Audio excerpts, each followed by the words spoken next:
بسم الله الرحمن الرحيم. الحمد لله رب العالمين، والصلاة والسلام على سيد الأنبياء والمرسلين محمد وعلى آله وأصحابه أجمعين. أما بعد، أعوذ بالله من الشيطان الرجيم. بسم الله الرحمن الرحيم. الحمد لله رب العالمين الرحمن الرحيم مالك يوم الدين. إياك نعبد وإياك نستعين. اهدنا الصراط المستقيم، اهدنا الصراط المستقيم، اهدنا الصراط المستقيم. وقال النبي صلى الله عليه وسلم: تركت فيكم أمرين لن تضلوا ما تمسكتم بهما کتاب اللہ تعالی و سنتی. قرآن کریم سے متعلق گفتگو ہو پھر اس کے بعد کہیں اور سے آواز آئے، یہ مناسب نہیں ہے. یہ خواتین کی طرف سے آواز آ رہی ہے، یہ اٹھا دیجیے. قرآن کریم نے اپنے سنے جانے کا دستور خود بیان کیا. اس دفعہ کو قرآن کریم نے خود کوٹ کیا ہے. پارہ نمبر 9 سورہ اعراف کی آخری آیات میں وَإِذَا قُرِئَ الْقُرْآنُ فَاسْتَمِعُوا لَهُ وَأَنصِتُوا، کہ جب قرآن کریم کی تلاوت کی جائے فَاسْتَمِعُوا لَهُ، غور سے سنو. اسپیشل ورڈ استعمال کیا ہے، استمعوا لَهُ وَأَنصِتُوا، اور خاموشی کا ماحول، پن ڈراپ سائلنس چاہتا ہے قرآن. یہی وجہ ہے جہاں گفتگو ہو رہی ہو وہاں قرآن کریم کی تلاوت جائز نہیں ہے، اور جہاں قرآن کی تلاوت ہو رہی ہو وہاں گفتگو جائز نہیں.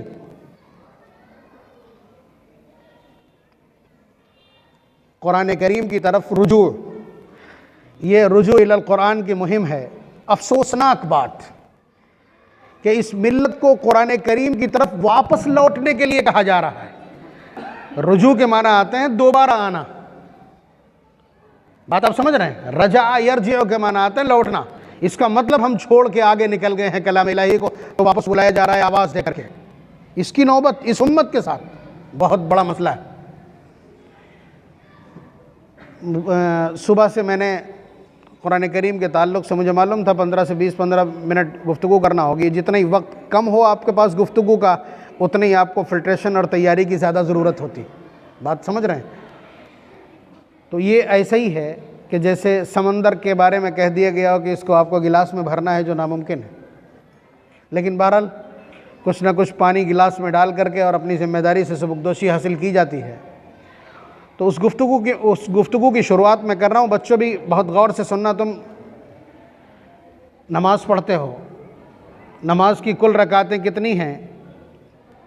24 48 رکعتیں ہیں. ٹھیک ہے، ہر رکعت میں آپ کو سورہ فاتحہ پڑھنا ہوتی ہے. اگر جماعت سے پڑھ رہے ہیں تو جماعت والی ختم ہو جاتی، لیکن باقی جو خود پڑھتے ہیں تو 48 مرتبے آپ سورہ فاتحہ پڑھتے ہیں، یعنی الحمد شریف. الحمد شریف کا خلاصہ کیا ہے؟ دیکھیے، چونکہ قرآن سے متعلق ہی گفتگو ہے اس لیے میں عرض کر رہا ہوں کہ یہ جو سورہ فاتحہ ہے یہ قرآن کریم کا خلاصہ ہے. قرآن کریم کا خلاصہ ہے، یا ہم یہ کہتے ہیں کہ یہ قرآن کریم کا ٹیکسٹ ہے، اور پورا جو اس کے علاوہ قرآن ہے سورہ بقرہ سے شروع ہوتا ہے وہ اس کا ایکسپلیمیشن ہے. تب بھی بالکل ٹھیک آئے گا. تو قرآن کریم اللہ کی کتاب، اس کو اگر بالکل ایک چھوٹے سے مختصر سے پیرائے میں اور پیراگراف میں لانا چاہیں تو اس کی شکل سورہ فاتحہ. ٹھیک ہے، اسی لیے اس کو ریپیٹ کیا جاتا ہے نمازوں میں. نمازوں میں اسی لیے ریپیٹ کرایا جاتا ہے کہ پورا قرآن نہیں تلاوت کر سکتے ہو تو ہر رکعت میں کم از کم قرآن کریم کا پورا منشور بار بار کہتے رہو تاکہ دل میں یہ بنا رہے. اب اگر ہم یہ کہنے لگیں کہ سورہ فاتحہ کا خلاصہ کیا ہے، یعنی خلاصے کا خلاصہ، الٹرا فلٹریشن، قرآن کریم کا خلاصہ سورہ فاتحہ، اور سورہ فاتحہ کا خلاصہ کیا؟ سورہ فاتحہ 7 آیات ہیں. اس کو قرآن نے خود کہا ہے وَلَقَدْ آتَيْنَاكَ سَبْعًا مِّنَ الْمَثَانِي وَالْقُرْآنَ الْعَظِيمِ، کہ ہم نے آپ کو 7 خصوصی آیات دی ہیں جسے سبع مثانی کہا جاتا ہے. اس میں 7 آیات ہیں، 3 بندے کی ہیں اور 3 پالنہار کی ہیں. ایک آیت ہے جو بندے اور اس کے پالنہار کے بیچ مشترک ہے، وہی اس سورہ فاتحہ کا خلاصہ ہے. وہی آج کی اس مجلس کا یا اس پوری مہم کا خلاصہ ہے. الحمدللہ رب العالمین، تمام تعریفیں اس ذات کے لیے جو جہانوں کو پالنے والا. الرحمن الرحیم، جو بڑا مہربان نہایت رحم کرنے والا. مالک یوم الدین، جو روز جزا کا مالک ہے. ایاک نعبد و ایاک نستعین، اے اللہ ہم تیری ہی عبادت کرتے ہیں اور تجھ سے ہی مدد طلب کرتے ہیں۔ شروع کی 3 بندے کی طرف سے اظہار نیاز مندی، اور یہ چوتھی آیت اللہ تبارک و تعالیٰ کی طرف منسوب۔ اس کے بعد اہدنا الصراط المستقیم، اے اللہ ہمیں سیدھے راستے پر چلا دیجیے۔ یہ ہے خلاصہ۔ قرآن کیا بن کے اترا ہے؟ قرآن کیا بن کے اترا ہے؟ کتاب انزلناہ الیک لتخرج الناس من الظلمات الی النور، یہ وہ کتاب ہے جسے اس لیے اتارا گیا ہے تاکہ لوگوں کو اندھیروں سے نکال کر روشنی میں لا دیا جائے۔ یہ فارمولہ قرآن خود بیان کرتا ہے، فاتبعوہ لعلکم تہتدون، قرآن کی اتباع کرو، اس کے پیچھے چلو، تم ہدایت پا جاؤ گے۔ تو کیا مانگا ہم نے اللہ سے؟ اہدنا الصراط المستقیم، یعنی قرآن کریم کا خلاصہ کیا ہے؟ یہ ایک جملہ، اہدنا الصراط المستقیم، اے اللہ ہمیں سیدھے راستے پر چلا دیجئے۔ سیدھا راستہ کون سا ہے؟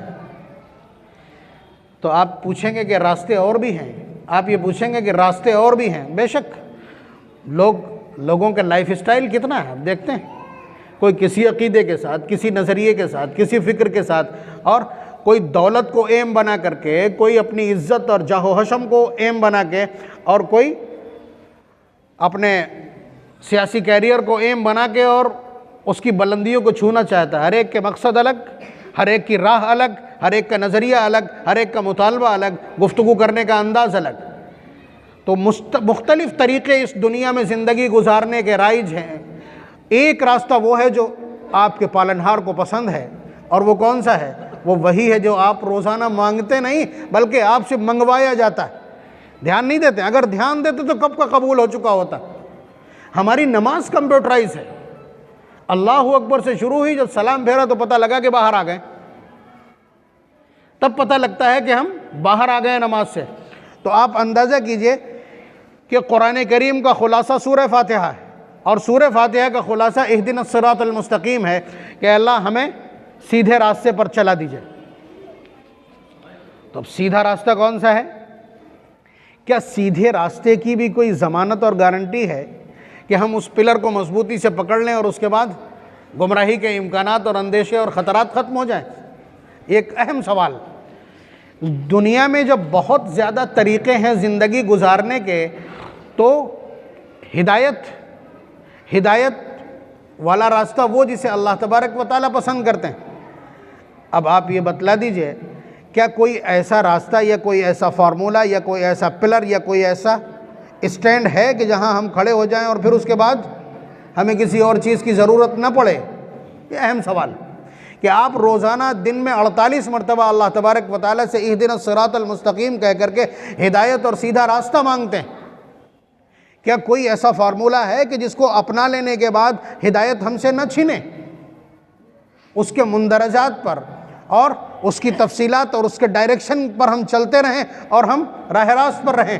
جی ہاں، وہ وہی روایت جو میں نے ابھی آپ کی خدمت میں تلاوت کی ہے، نبی اکرم صلی اللہ علیہ وسلم کا ارشاد عالی، حضور نے فرمایا ترکت فیکم امرین، کہ میں تمہارے بیچ 2 چیزیں چھوڑ کے جا رہا ہوں، میں تمہارے بیچ میں 2 چیزیں چھوڑ کر کے جا رہا ہوں، 2 ستمبھ 2 فارمولے ہیں جنہیں میں چھوڑ کے جا رہا ہوں۔ لن تضلوا، تم ہرگز گمراہ نہیں ہو سکتے۔ یہ لفظ لن کا ترجمہ ہوتا ہے، بہت کم استعمال ہوتا ہے۔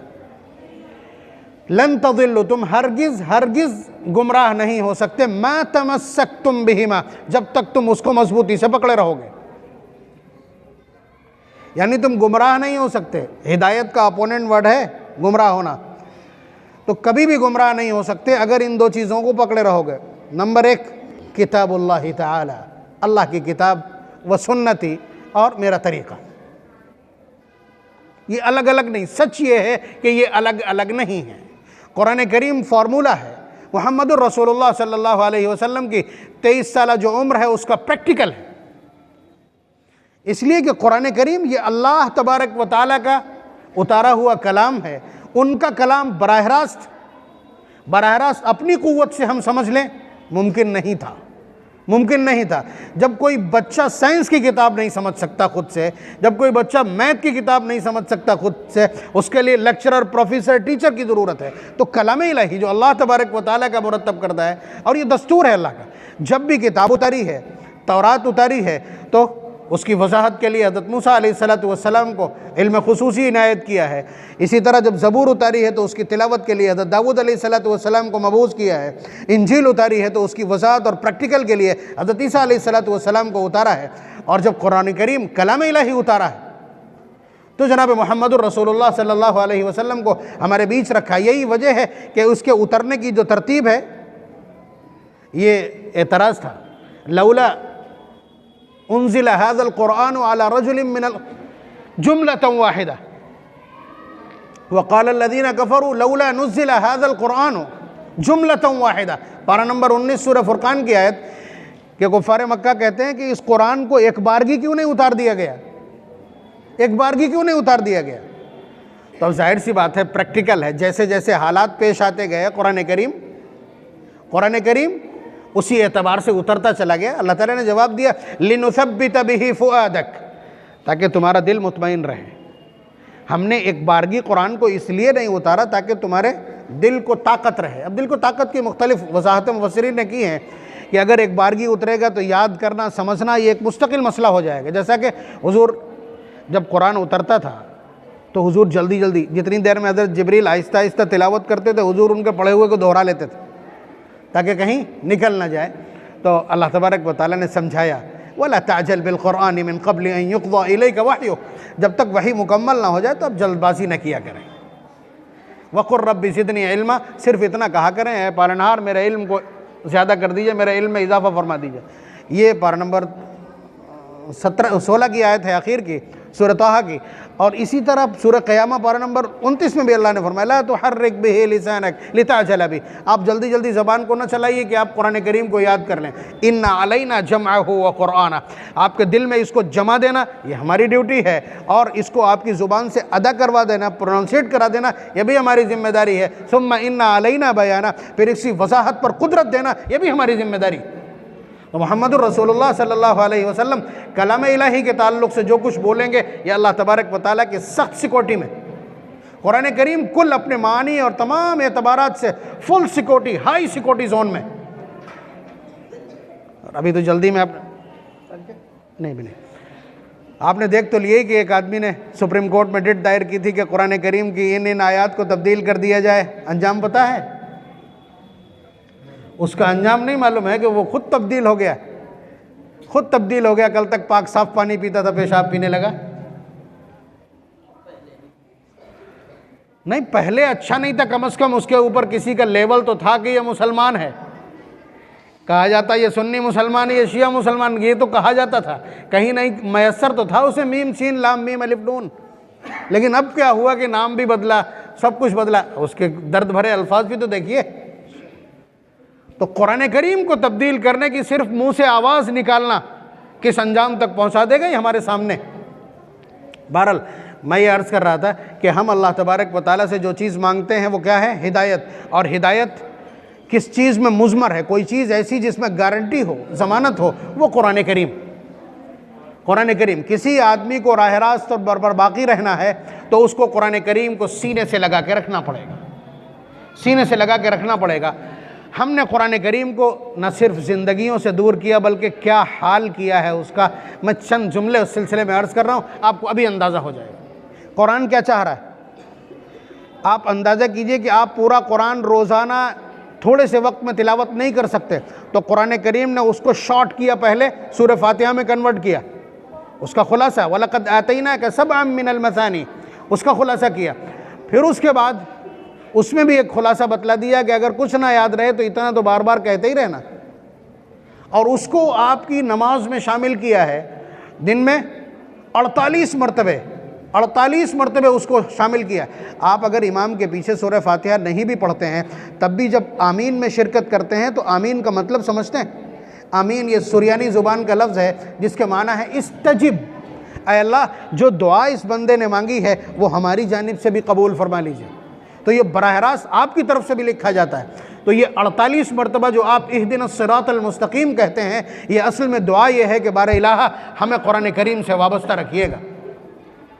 حضور کا جو ارشاد لن تضلوا ما تمسکتم بہما، جب تک قرآن کریم کو مضبوطی سے تھامے رکھو گے اس وقت تک تم ہرگز گمراہ نہیں ہو سکتے، آؤٹ آف ٹریک نہیں جا سکتے۔ تو یہ ضمانت اور گارنٹی ہے، یہ جملہ ہماری ہدایت کی گارنٹی کے لیے۔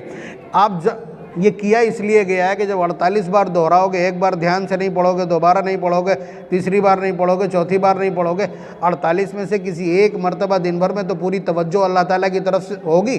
اور اللہ تبارک و تعالیٰ کا ارشاد ادعونی استجب لکم، مجھے پکارو میں تمہاری پکار سنتا ہوں۔ ایک دن نہیں، 2 دن نہیں، سنا جائے گا نا۔ تو اس لیے اس کو اس طرح سے سیٹ کیا ہے ہماری زندگی میں۔ لیکن اب جو کوئی نماز ہی نہ پڑھتا ہو تو کیا کریں گے؟ تو آپ ایک نظر تو اس پہ رکھیے کہ اللہ تبارک و تعالیٰ نے قرآن کریم سے ہماری وابستگی کس طرح کی ہے، اور پھر اس کے بعد ذرا سا دیکھیے گا،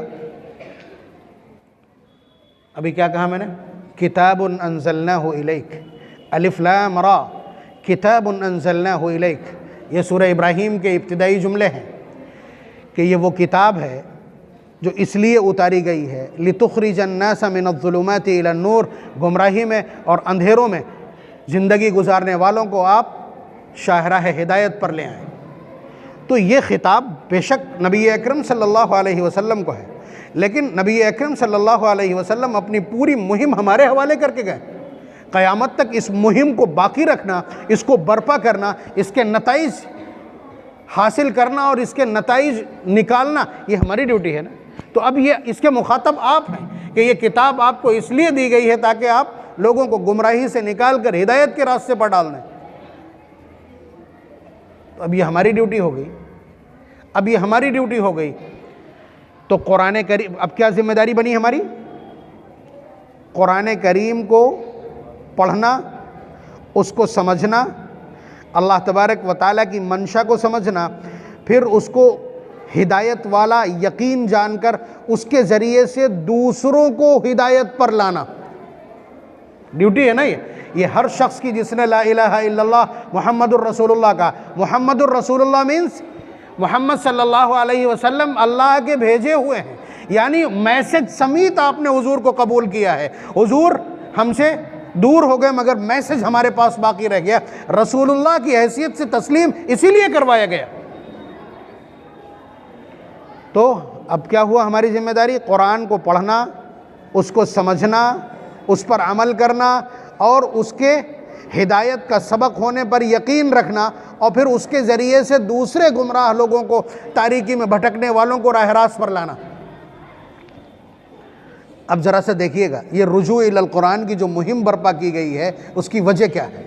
اس کی وجہ کہ یہ آخری سرے پر جب دیکھ لیا کچھ بچا ہی نہیں تب شروعات ہوئی ہے۔ ہم اس کنڈیشن میں نہیں، ہمارا 1% اپنے سمیت میں شامل کر رہا ہوں، اپنے آپ کو بھی مستثنیٰ نہیں کر رہا ہوں، 1% اس کنڈیشن میں نہیں ہے۔ ہماری جنریشن یا ہماری قوم اور ملت میں 1% ایسا نہیں ہے جو قرآن کریم کو اس کے تمام ما لہ و ما علیہ اور اللہ اور اس کے رسول کی منشا کے مطابق دوسروں تک فارورڈ کر کے اور اسے ہدایت کا پیغام بتا کر قائل کر سکے۔ اس سے نیچے والے تو مل جائیں گے کہ قرآن کریم کو سمجھا ہے، قرآن کریم کو سمجھا ہے اور سمجھ کر کے پڑھا ہے۔ میں بھی کہیں نہ کہیں اس میں کسی حاشیے پر جگہ بنا سکتا ہوں۔ اس کو اللہ کا کلام سمجھ کر اس محبت اور استحضار کے ساتھ پڑھا جانا چاہیے تھا۔ اس میں بھی 1-2% سے زائد لوگ نہیں ملیں گے آپ کو ملت میں۔ اور قرآن کریم کو اچھی طرح پڑھنا، اس میں بھی 5% سے زیادہ آپ نہیں لا سکتے ہیں۔ قرآن کریم کو صحیح سے پڑھا گیا ہو، پڑھنے والے ہوں۔ یہ درد ہے، یہ رجوع الی القرآن کے پیچھے کا جو منظرنامہ ہے، میں اس کی بانگی آپ کی خدمت میں عرض کر رہا ہوں کہ قرآن کریم کو پڑھنا ایک آرٹ ہے، قرآن کریم کو پڑھنا ایک سلیقہ ہے۔ یہاں تک نبی اکرم صلی اللہ علیہ وسلم نے ارشاد فرمایا من لم یتغن بالقرآن فلیس منا، جس نے قرآن کریم کو ردم کے ساتھ نہیں پڑھا۔ تغنا، یہ تغنا کے معنی ویسے تو اردو اتنی تنگ ہے، عربی کے سامنے سب کے دامن تنگ ہے، گانے کے آتے ہیں۔ گانے کا مطلب اس میں ایک سوز ہوتا ہے، آپ نے دیکھا نہیں؟ ائمہ حرم یا آپ کے جو حفاظ ہیں، جو علماء ہیں یا جو قراء ہیں، جب نماز میں تلاوت کرتے ہیں تو اس کا اپنا ایک ردم ہوتا ہے، کہاں ٹھہرنا ہے، کہاں نہیں ٹھہرنا ہے، کہاں آواز کو بلند کرنا ہے، کہاں آواز کو پست کرنا ہے، تو یہ ایک ردم کہلاتا ہے۔ حضور نے فرما دیا جو شخص قرآن کو اس طرح نہ پڑھے وہ ہم میں سے نہیں۔ ٹھیک ہے، مردوں میں مدارس میں پڑھنے والے حفاظ اور علماء اور قراء کو چھوڑ دیجئے، عورتوں میں 1000 میں 1، پوری ہمت کے ساتھ پورے وثوق کے ساتھ کہہ رہا ہوں کہ قرآن کریم کے اس معیار پر 1000 میں 1 عورت اتار دی جائے، اسی لیے دل نہیں لگتا۔ ورنہ آپ بتائیے جس وقت کوئی قاری ترتیلاً قرآن پڑھ رہا ہو تو آپ کا جی نہیں چاہتا ہے ادھر ادھر ہونے کو؟ میں اپنی کیفیت بتلا رہا ہوں۔ تو قرآن کریم کو اگر قرآن کریم کی طرح جس طرح نبی نے بتلایا اس طرح ایک استحضار یہ ہو کہ ارے اس کو اللہ تبارک و تعالیٰ نے تلاوت کیا ہے، اللہ تعالیٰ نے پڑھا، یہ کلام الہی ہے۔ کسی اور جتنی بھی اس سے پہلے جو اتری ہیں وہ سب کتاب الہی کہہ سکتے ہیں، کتاب اللہ کہہ سکتے ہیں، لیکن یہ کلام الہی جس کو خود تلفظ کیا گیا اور یہ بھی پھر تلفظ ہوگا اس کا، نبی اکرم صلی اللہ علیہ وسلم نے پڑھا۔ اگر اس میں دقت ہو رہی ہو اس کو سننے اور سمجھنے میں تو میں عرض کیے دے رہا ہوں کہ یہ ایک مستقل ایک سرور ہے، ایک پیشن ہے، یہ ایک لت ہے۔ اللہ تبارک و تعالیٰ، دھیان سے میں کس کو کوٹ کر رہا ہوں، اللہ تبارک و تعالیٰ نے نبی اکرم صلی اللہ علیہ وسلم کے پاس میسج بھیجا ہے بائی جبریل کہ آپ کا ایک شاگرد ہے، آپ کا ایک شاگرد یعنی حضور کا ایک شاگرد ہے ابی ابن کعب، رئیس القراء، امت کا سب سے بہترین قرآن پڑھنے والا، آپ اس سے کہیے کہ وہ سورہ بینہ کی تلاوت کرے، آپ بھی سنیے میں بھی سنوں۔ اللہ تبارک و تعالیٰ کا میسج، اللہ تبارک و تعالیٰ کا پیغام، مشکات کی روایت باب فضائل القرآن کی، اللہ تبارک و تعالیٰ نے خبر بھیجی ہے کہ آپ ابی ابن کعب سے کہیے کہ وہ قرآن کریم کی تلاوت کرے سورہ بینہ کی، آپ بھی سنیے میں بھی سنوں۔ اس کے پیچھے جا کر کے دیکھیے اللہ تبارک و تعالیٰ کلام الہی سننے کے لیے نبی اکرم صلی اللہ علیہ وسلم کے ایک شاگرد کو دعوت دیتے ہیں۔ حضور نے بلایا حضرت ابی ابن کعب کو اور ان سے کہا کہ اللہ تبارک و تعالیٰ کی طرف سے پیغام آیا ہے کہ تم قرآن کریم کی فلاں فلاں سورت کی تلاوت کرو، اللہ تبارک و تعالیٰ بھی سننا چاہتے ہیں میں بھی سنوں گا۔ اب بتائیے کوئی بندہ اس طرح کے جملے سن کر کے اس کی کیفیت کیا بنے گی؟ وہی سوال جو ہم کریں گے وہی انہوں نے کر دیا، اللہ سمانی لک، اے اللہ کے رسول، اے میرے آقا کیا اللہ نے میرا نام لیا ہے؟ ابی ابن کعب کا سوال، تو حضور نے فرمایا نعم، کہ ہاں اللہ نے تمہارا نام لے کر کے یہ خبر بھیجی ہے۔ فَظَرَفَتْ عَيْنَاهُ، راوی کہتا ہے کہ ان کی آنکھیں بھر آئیں۔ ہم اس روایت کو پڑھتے ہوئے ہماری وہ کیفیت ہے، تو آپ اندازہ کیجئے کہ کلام الہی کو پڑھنا یا اس کو سننا کتنا بڑا پیشن ہے، کتنا بڑا شوق ہے۔ اور اس کی وجہ یہی ہے کہ ہمارے ہاں قرآن کریم کوئی پڑھنے والا نہیں، اس طرح پڑھا جاتا ہے کہ طبیعت کو تقدر ہونے لگتا ہے۔ یہ اذان کے اوپر جو اس طرح کے کٹاکش ہوتے ہیں اس کی وجہ بھی ہے۔ کوئی بوڑھا اوڑھا جو گھر میں کسی کام کا نہیں ہے اس کو مائک پہ کھڑا کر دیا اذان دلانے کے لیے، اذان دلانے کے لیے مکروہ سی آواز نکلتی۔ ورنہ آپ بتائیے حرمین کی جو اذان کی آواز ہے، آپ کسی بت خانے میں کھڑے ہو کر کہیے سب کی سانسیں تھم جائیں گی۔ اس آواز کے ساتھ اللہ کا نام بلند کیا جائے تو آوازیں تھم جائیں گی۔ تو آپ اندازہ کیجئے کہ قرآن کریم کا جہاں تک پڑھنے کا تعلق ہے اس کا حق بھی ہم نے ادا نہیں کیا ہے، اس پر بھی توجہ نہیں ہے۔